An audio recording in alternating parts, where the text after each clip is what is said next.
Hello, everybody. Nice to meet you all. Thanks for joining. My name's Hilary Carter.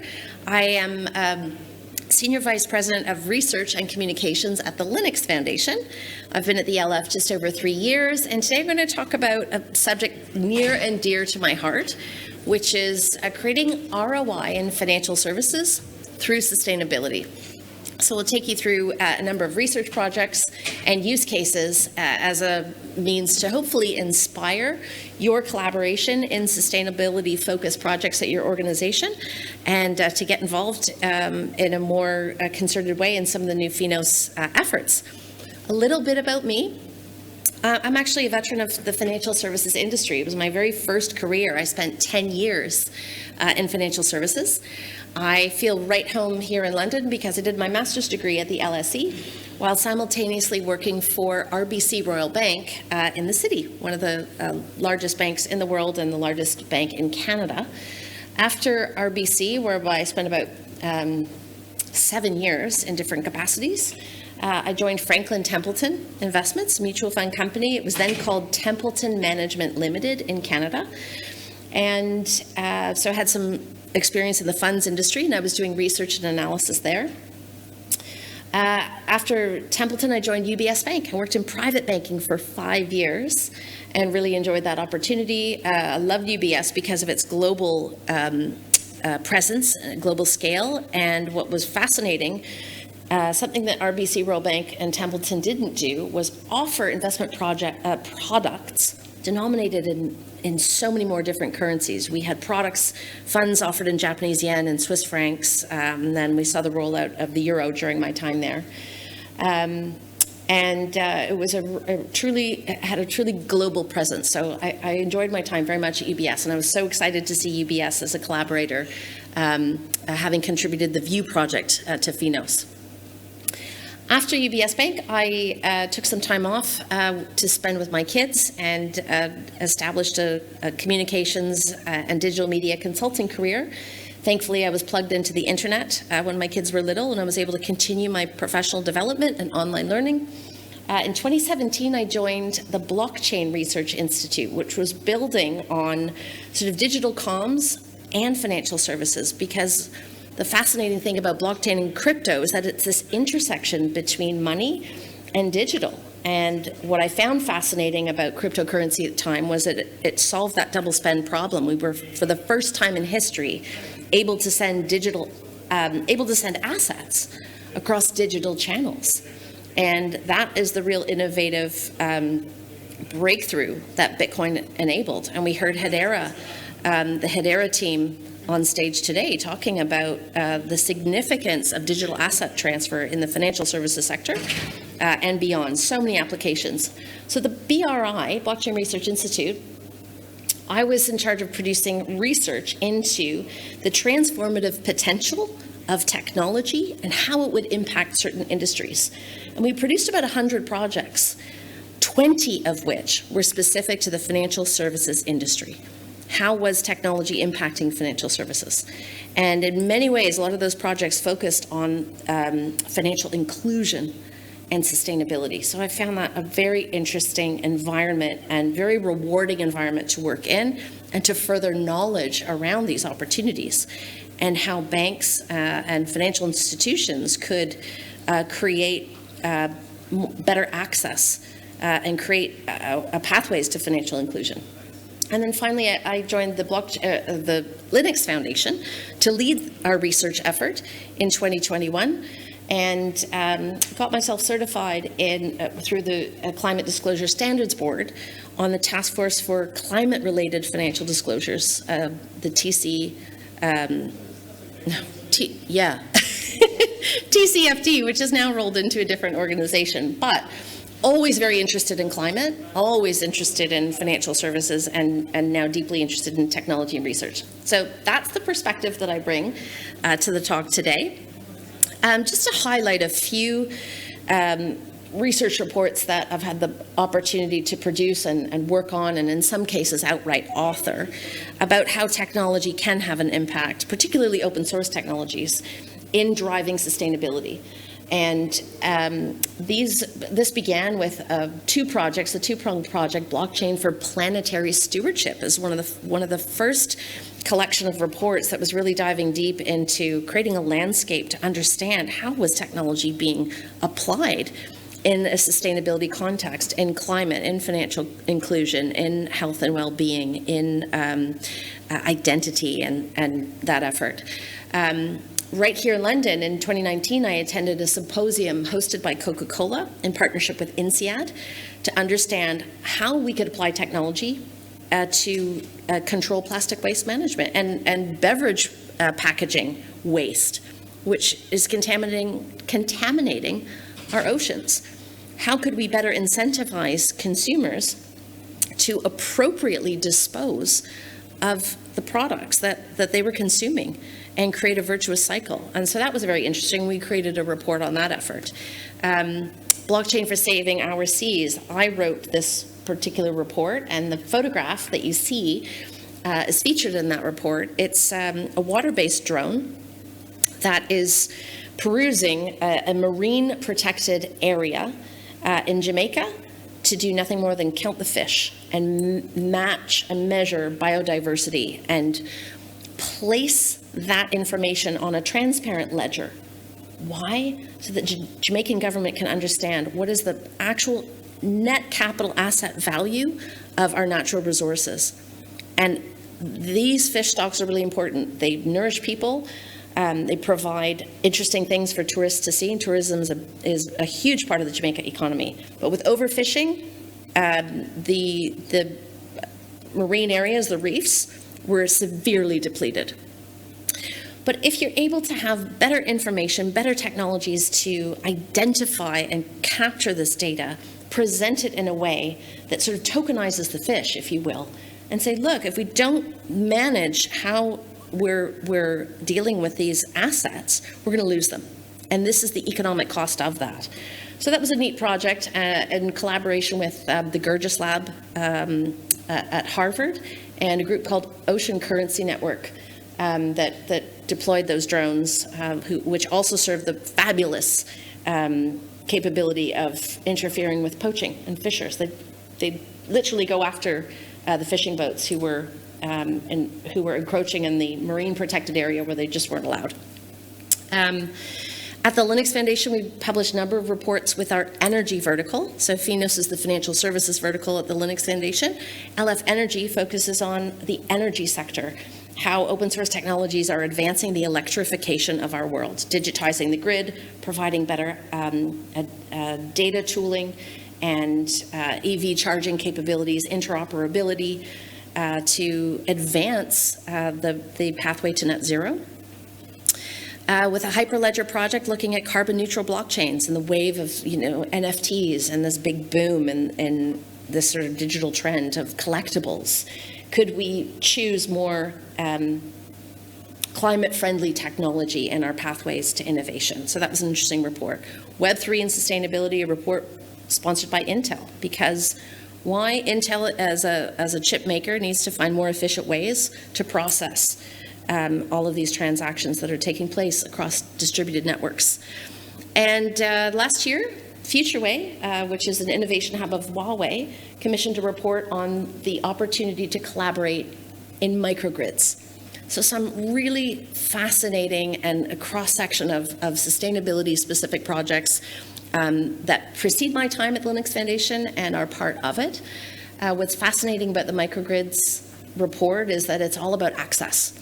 It's not financial access, it's access to power, especially after natural disaster or in situations of war, or in newly high growth areas.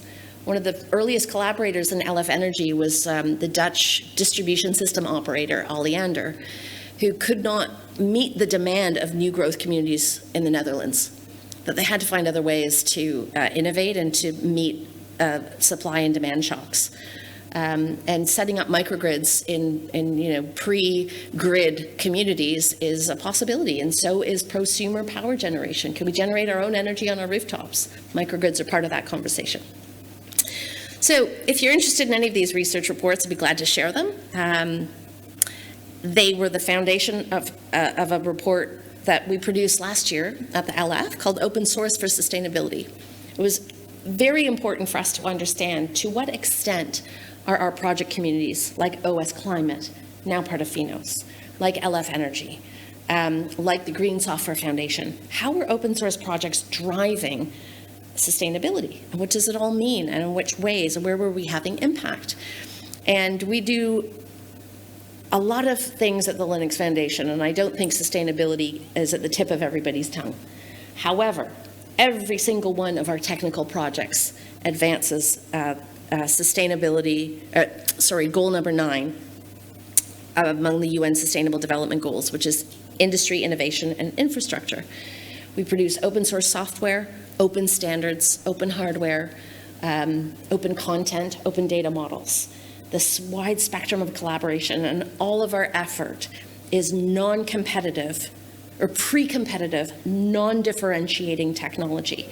That some projects were born with sustainability in mind, and others have found their way into fabulous sustainability use cases, tracking caribou herds in northern Scandinavia, or protecting the white rhinoceros in Zimbabwe, or doing other types of monitoring, digital identity, you name it.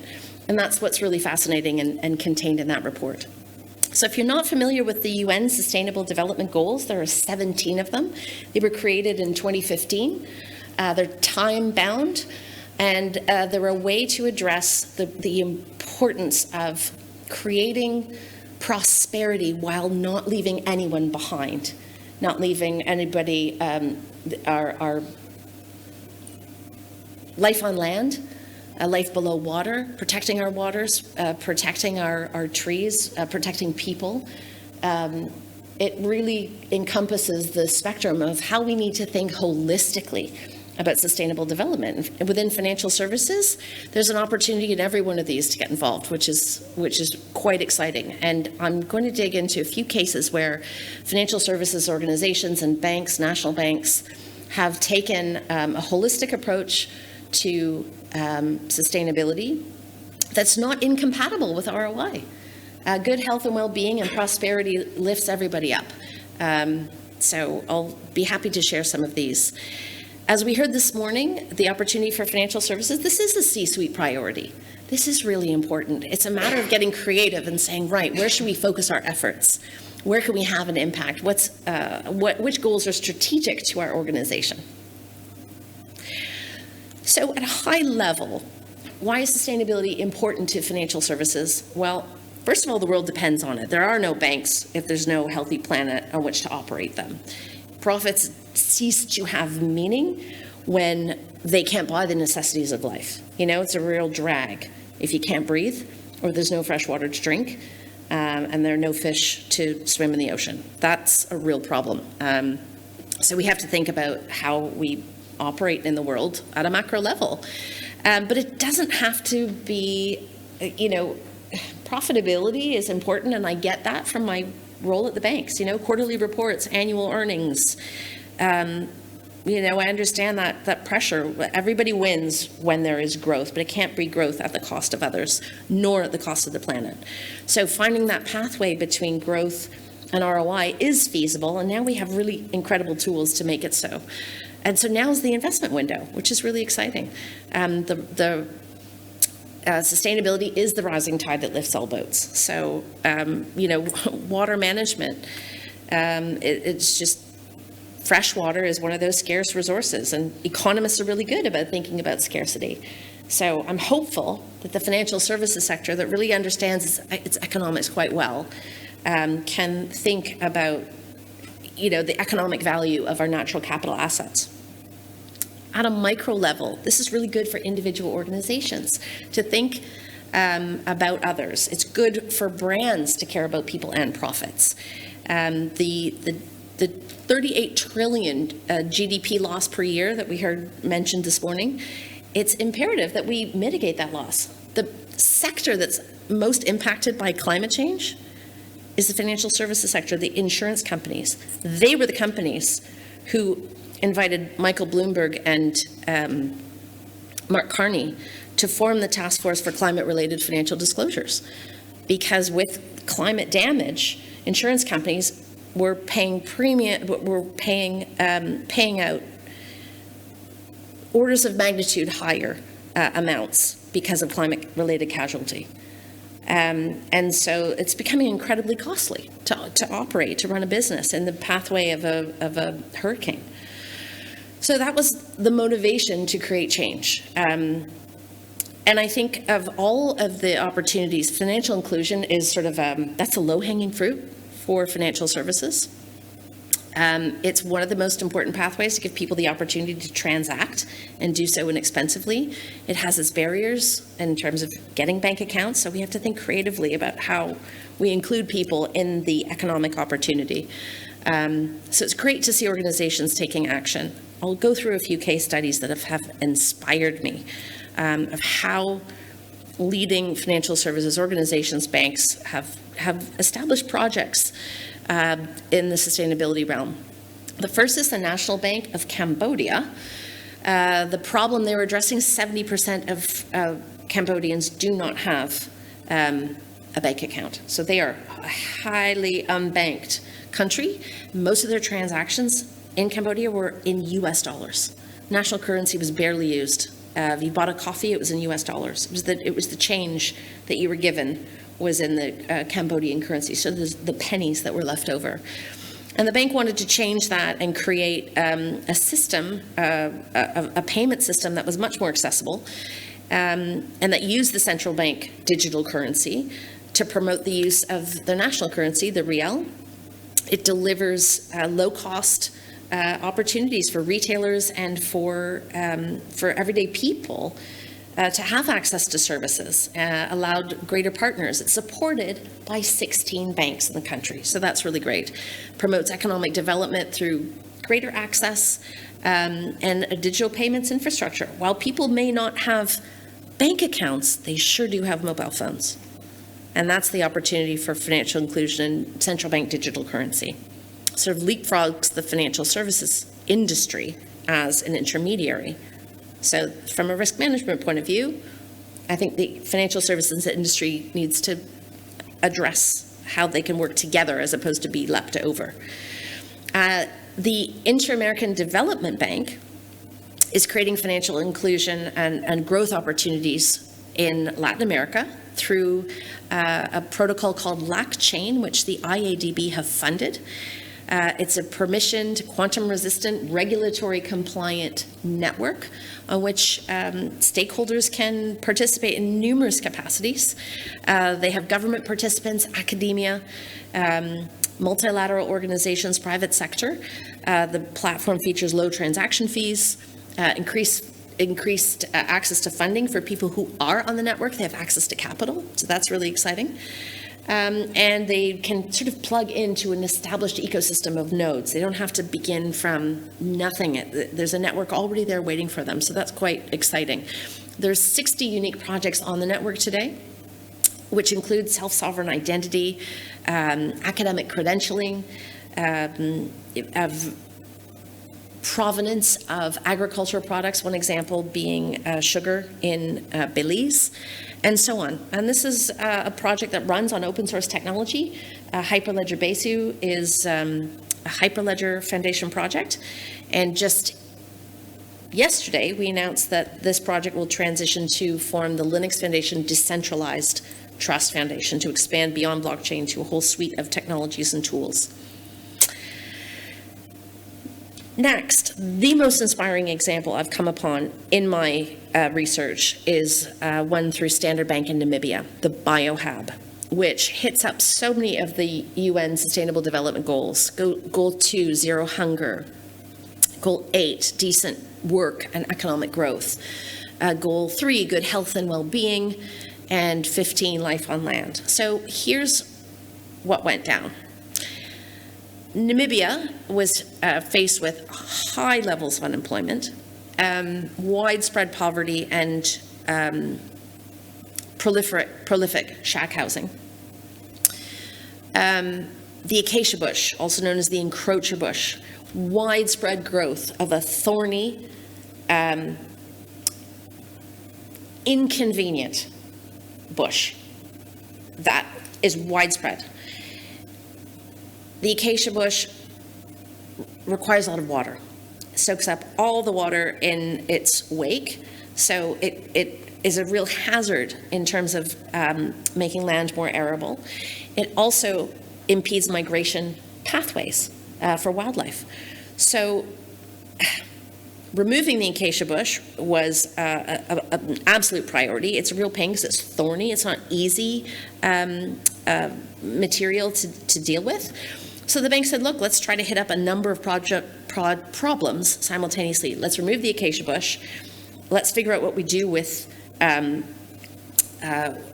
remnants of the bush, and let's innovate hard. And so I'm going to play a short video which describes what they came up with. It was a biohab.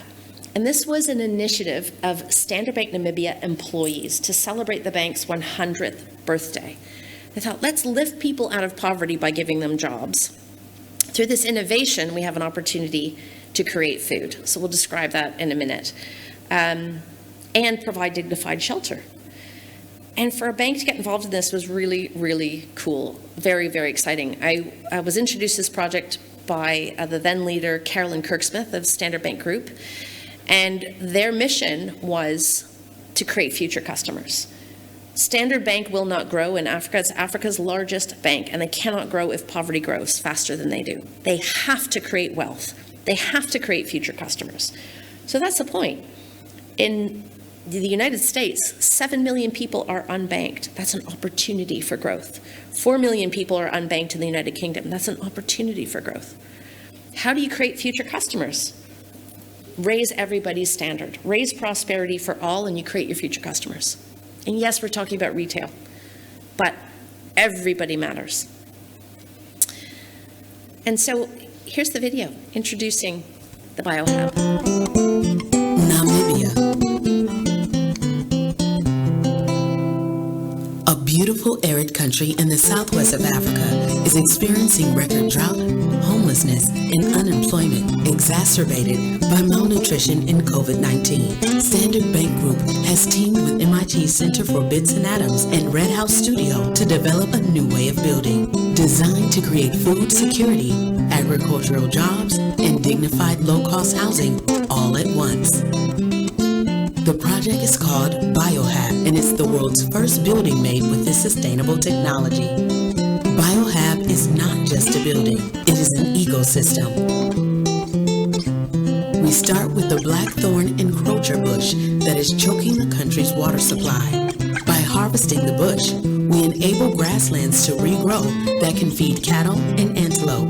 We've shown the biomass from the bush is excellent substrate for growing gourmet mushrooms, a food that uses the least amount of water, land, and energy per pound protein of any.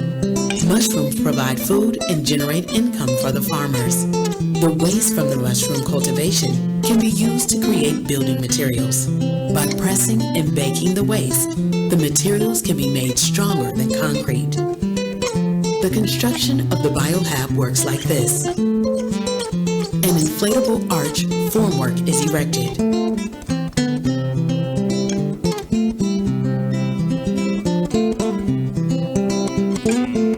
The bricks from the agricultural waste are stacked on top.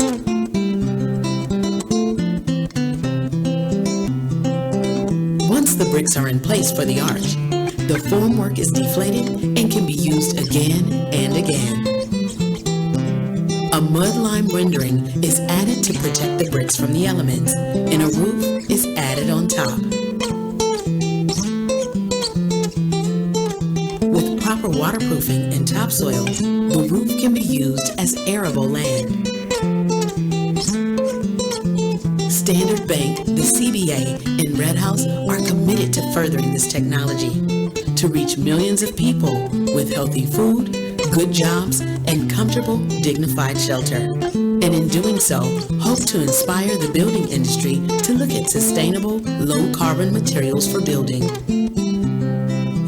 and regenerative practices for growing food. In the world after COVID-19, BioHab is not just a building, it's an ecosystem. An economy.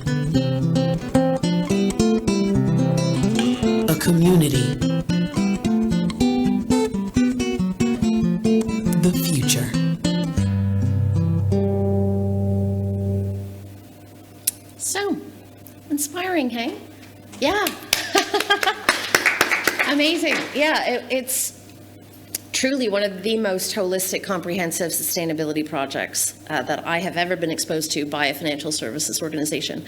But you can see that they had their use case. They had the problem to be solved, and Cambodia has its use case, the National Bank of Cambodia. The IADB has its use case.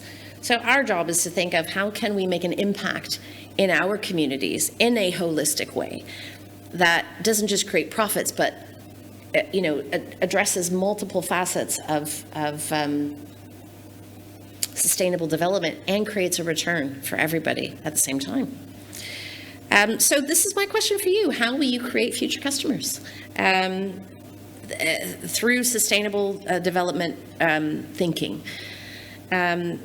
And this is an opportunity, as I mentioned, the levels of unbanked are here in the UK, in the United States, certainly where I come from in Canada. We have a unique and quite pressing opportunity. It's a once-in-a-generation opportunity, the green transition. And we need investment. So helping however organizations can, governments can, participating in multi-stakeholder consortia that bring both funds and technologies and communities together to solve problems is really what's needed. And I believe that FINOS and especially with the merger with OS Climate is one such organization that can help facilitate those conversations. So do get involved. We have now these open data tools, modeling, analytics, and huge opportunities to leverage the synergies between the financial services community of FINOS and the OS Climate tools that are in existence today that can proliferate and can scale now that they're part of FINOS. And so I'm incredibly optimistic about that.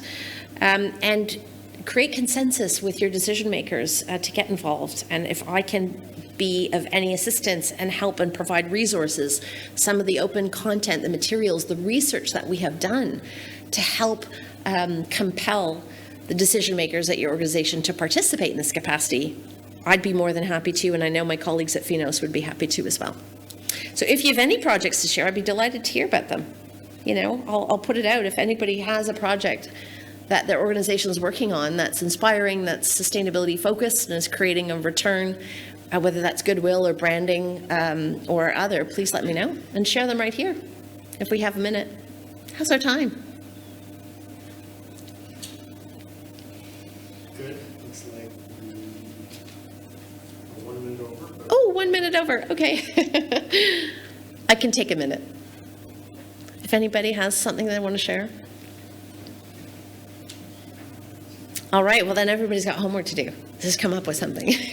So this time next year, I'll see you, and hopefully we can share some progress in this effort. I think that's it. I did want to invite everybody to please share your time, and please help us with our latest survey, the state of open source in financial services that FINOS is running in partnership with Linux Foundation Research. I'm very, very grateful to all of you if you would spend 10 minutes and let us know how you're using open source. What's the state of open source in your organization, and what sort of value or challenges you're experiencing. This is a tremendous way to contribute in a non-code contributing fashion. So with that, thank you all so much. It's been a pleasure.